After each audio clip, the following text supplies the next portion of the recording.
everyone, welcome to my YouTube channel. So yeah, many of us are usually in front of a screen round the clock, and I know, yeah, you promised yourself you were not going to spend more than 5-10 minutes thereabouts, so you took off early in the morning. You just woke up, you've not done anything, right? So you took off from WhatsApp. That's usually the most accessible. From WhatsApp you branched Instagram to catch small up. You know the common phrase usually, quickly, let me quickly catch small update you were meant to catch. From WhatsApp you entered Instagram. From Instagram you branch into Facebook. From Facebook you enter Snapchat. From Snapchat you branch TikTok. Before you know it, you're back again to Instagram, and the cycle continues. Before you say jack, you spent 1-2 hours without even realizing it, right? So you begin to read comments. You read comments, saute, giggling and enjoying. It's sweet, oh, is it not? You continued till your whole day was almost spent, and you can't account for any reasonable goal attained. My sister, my brother, not be so. I know that truly we have so many reasons, decent reasons why we have to be there, okay? And they are good. It's really okay, but sometimes you might need to slow down, right? You might need to slow down.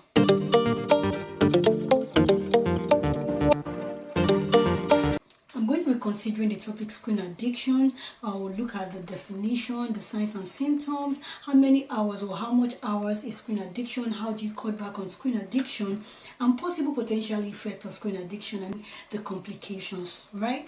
So let me start first of all by saying that screen addiction is a forceful deal breaker, and too much, read me again, too much can have potential health risk or pose potential health risk, okay?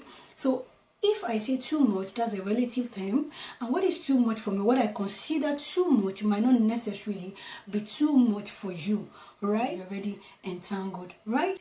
We scroll our phones for fun, we use our computers for work, and we unwind each night in front of our television. All of these contribute to screen time. So you need to know what your too much is. You need to know what your too much is. I understand that we are in an increasingly digitalized world, and most people own about 2-3 electronic devices with a screen.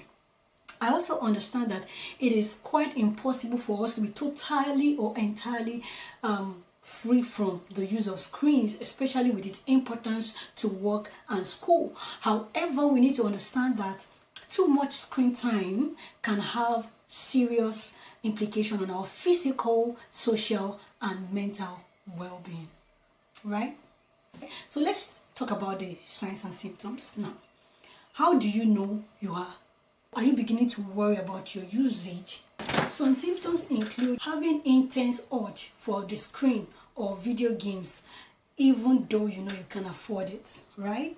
You prefer to buy anything screen, maybe television, phone, gadget, whatever it is that is a screen, and though you know you can clearly not afford it. That can be a sign or a symptom that you're having screen addiction. Number 2 is neglecting your physical appearance. That is, you have loss of interest even in your appearance, including grooming or clothing. Okay, displaying signs of irritability or anxiety whenever you're forced to stop or cut back, or like whenever you're not spending time, when you're not there. It doesn't necessarily need to be on social media. It could be any kind of gadget, maybe video games, maybe in front of your computer, even though it is work, even though the reason is decent. Anytime you find yourself displaying signs of anxiety or irritability when you are not in front of a screen, that can be a sign, right? Then another thing is when you lie about the extent of your usage. When somebody asks you how long and you lie about it, probably you know it, okay? Now, continuing to play or to be in front of a screen or to use the screen or spend extra time at the screen, even when it is interfering with your activities of daily living, including your work, your school performance, right? Including your responsibilities at home, when you neglect them and you prefer your screen time over that. Then continuing to spend extra time on the screen, even when it is clearly obvious that it is affecting you, it is affecting your sleep pattern, you're giving you back pain, and yet you still continue to do it. That might be a sign, right? Then another sign or symptom that you have it could be that you prefer screen time rather than spending that same time with family and friends, or doing other important or recreational activities like physical activity, reading a book, or other useful things. The list is endless, right? So, but these are some of the signs. These could be signs and symptoms that you're probably having excess screen time. Let me emphasize that adults are not the only demographics involved or affected, right? According to American Academy of Child and Adolescent Psychology, they say that excessive or too much screen time poses a myriad of problems on children. Many parents buy video games for their kids. They always keep them in front of a screen, playing them cartoons and all sorts. We are not saying that these things are inherently wrong, but we need to be sure that the screen time is regulated by parents. Or parents must ensure that the screen time spent by the kids or these children are well regulated, because it's already even beginning to pose a lot of problems on our children, impairing their performance at school. Let me list some of the myriad of problems that excessive screen time can pose in children. It can lead to sleep problems or sleep pattern changes. It can lead to problems at school, weight problems, mood problems, poor self-image or body image problems. It can lead to fear of missing out even in kids. And the same academy stated that the screen time usually replaces the place of other important activities in a child's life. Activities that include reading books, engaging in purposeful events, engaging in physical activities, or time spent with family and friends can be reduced, because this time is usually shared by the screen, or usually replaced by time spent at the screen. Talk about lazy thinking. Have you ever heard about lazy thinking before? Are you struggling to reach out for your phone, or trying to recall an interesting fact from a book you just finished reading, and you find yourself reaching out for your phone just to find the answer? You might likely be at risk for lazy thinking.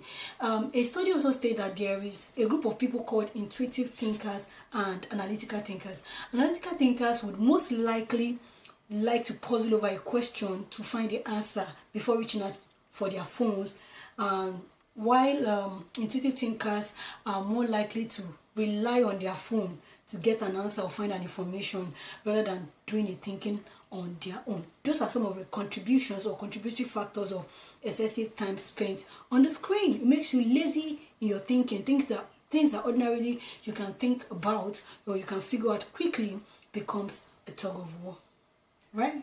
So how many hours is screen addiction?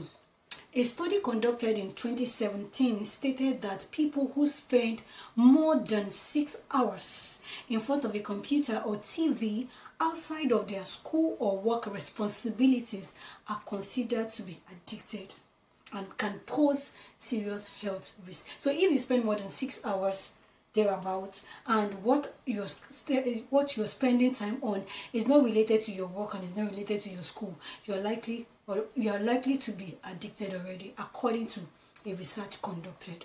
I mentioned earlier that too much is relative. So when it begins to, or whenever you begin to exhibit some of the symptoms that have been stated, you probably should know that you're already overstaying.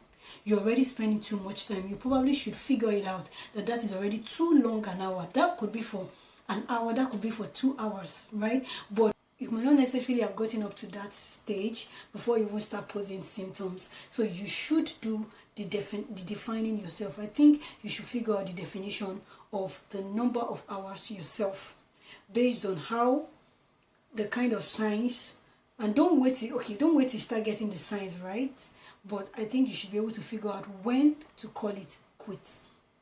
Changing your habits with recognizing the signs of screen addiction, understanding or exploring how instant gratification, the scrolling effect, and the fear of missing out can affect our daily lives is paramount. Okay, if you are concerned about your usage, these following tips can actually help you. Okay, it can help you to cut down on the number of times spent on the screen, right? Before I continue, if you're not yet subscribed to my YouTube channel, please do not hesitate to subscribe. Please also hit the notification, and don't forget to drop your comment in the comment section. What do you think about screen addiction? How or what is your concern? What concerns do you have about this topic, screen addiction? and gives this video a thumbs up if you enjoyed it in any way, right? So let's continue with the tips of how to cut down on the number of hours spent on the screen. The first tip and the most important tip to stop or cut down on screen addiction is to making the decision, a personal decision, to stop. No matter what I say today, if you don't make up your mind to cut down on your screen time, there is nothing anyone can do, including a therapist. So you have to make a decision to personally recognize that there is a need for you to cut down, and also decide to do the cutting down first. Then number two, encourage a balanced time between your screen time and other activities, okay? Make sure that you're balancing up your extracurricular activities and your screen time. You're having a balance between them. Decide to spend time that is meant for extracurricular activities on extracurricular activities, and spend time that is meant for screen time on screen time. Don't overuse it. Encourage a balance, right? And you also have to create structured screen-free times, right? You create it, let it be a structured time, like in the mornings at break time, in the meal times, at night bedtime. Make sure that you already have a structured time that you created for screen. Don't just, anytime you have an impulse to, don't just do it. Make sure your screen time is structured, right? In between meals, at dinner, at bedtime, or before bedtime, whenever it is, make sure you're creating a structured bedtime. You're creating a structured screen-free time. Screen-free time is structured screen-free time, including mornings, meal times, bedtimes, right? Be sure to keep screens out of your bedrooms. It is tempting to leave a screen in your room and think that you won't feel compelled to turn on the screen, especially if you know you're already struggling with it. Make sure that you keep screens out, no matter the kind of screen, computer, gadget, phones, whatever. Make sure you keep all screens out of your bedroom so that you can have a good sleep, right? Then you also need to require that all devices be charged outside of the bedroom. All devices. Make sure you charge all your devices outside of your bedroom. This one might look unrealistic, but it's the truth. Because if you know you're struggling with something, that's why it's called an addiction, then you don't even need to near the impulses or the things that can trigger the stimulus at all. So you have to deaden it. It looks invisible, it looks impossible, but it is achievable if you put your mind into it. Consider using apps that control the length of time that is spent on the screen. There are some apps that help you, especially for children, parents who have children who play video games, who watch cartoons, who you give your phones to, make sure that whatever they are watching, you are regulating the time. You can install apps that control the length of time, the duration, so that each time you exceed or you're about to exceed that time range, it fixes out, right? It takes you out of that place. Make sure to have that. These are tips that will help you. Consider unplugging when you first get home from work, okay? Make sure that you use other relaxation tips, like you go for a walk, you read a book, you can dance, you can do other relaxation things, you can engage other relaxation techniques, okay? But make sure that you unplug from that. Immediately you come back from, don't just, go online and just start pressing your phone and just start working on your system. I'm not saying that the reasons why we do these things are not decent or are not reasonable, but regardless, when it becomes excessive, then it's a problem. So make sure that you unplug from that whenever you get back from work or from school, okay? If after you've tried all of these things and they didn't work out, or you're not getting as much result as you envisage, do not hesitate to see a therapist. Don't hesitate to see a counselor or a therapist, or a professional, or seek professional guidance or help. That is going to go a long way. Most importantly, also, don't forget to pray. If you're struggling, or you find yourself, if you're struggling with your screen time and you've tried different tips and it's not working, most importantly, I always recommend prayer will work for everything if you believe. It will work for everything if you believe. And you know that even if you're praying as well, you have to also make up your mind to put in the work, okay? Because faith without work is dead, right? So all of these tips are going to help you. And for parents have more work to do, because you have to model good parenting. You're the kind of parent that you're always on the TV, you're always on your computer, you don't spend time with family, because most importantly, see, these children, whatever you model for them, it's easy for them to imbibe, right? So if you're the type who model spending too much or so much screen time on the computer, they are going to copy that.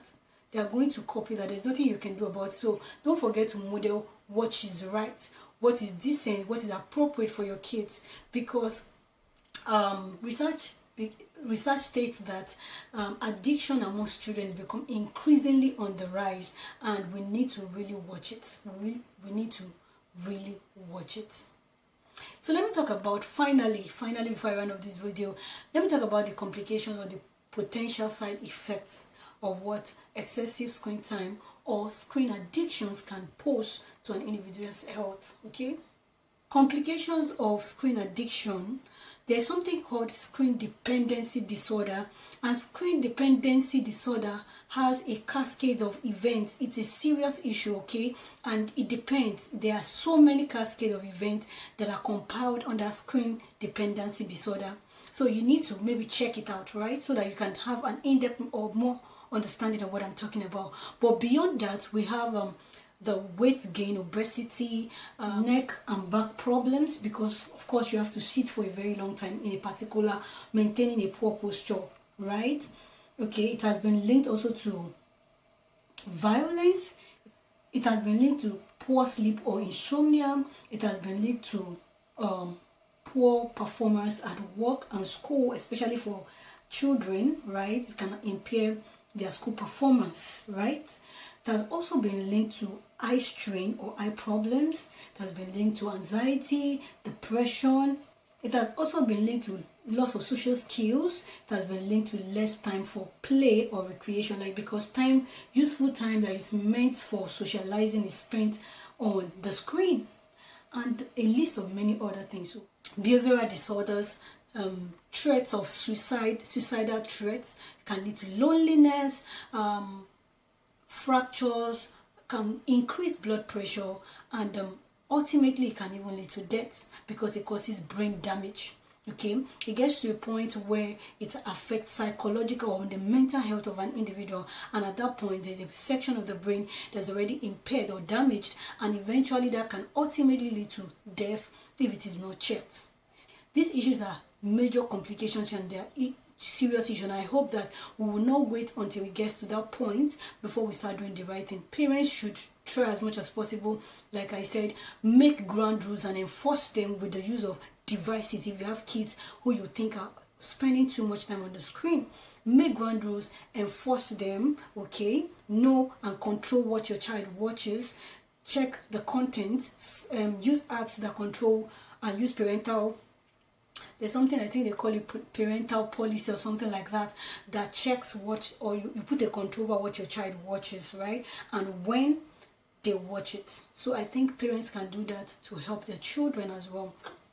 Maybe your wrist hurts from holding your phone, or you find it difficult from sleeping. You find it difficult to sleep after watching television at night. Maybe your eyes hurt from staring at the computer screen for too long, or you find yourself compulsively checking your cell phone after feeling a phantom vibration.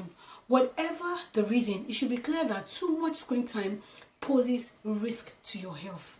That should really be clear.